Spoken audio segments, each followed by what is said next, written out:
เดี๋ยวขาหมูที่สวนมีหนัง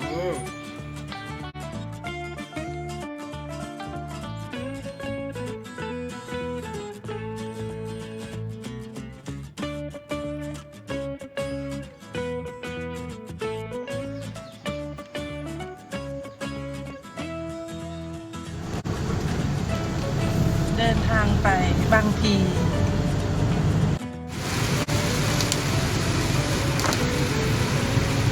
นี่ก็ยังไม่หมดเลย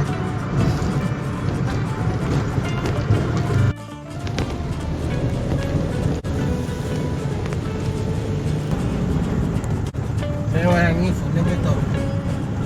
กำลังไล่มา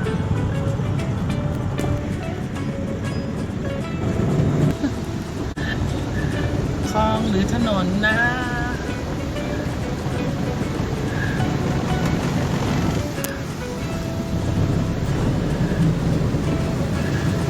วิ่งไปตรงนั้น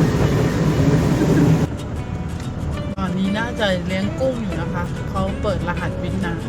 ให้อากาศก็รหัสวิทย์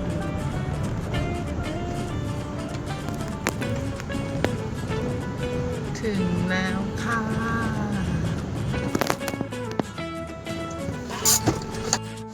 ฮัลโหลแล้ว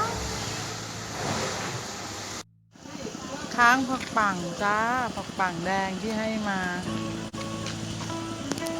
มะเขือแตงอุ้ยมีด้วงเต่าทองด้วยตัวนี้เป็นแมงดีนะคะเป็นตัวห้ำนะคะช่วยกินเพี้ยอ่อนค่ะ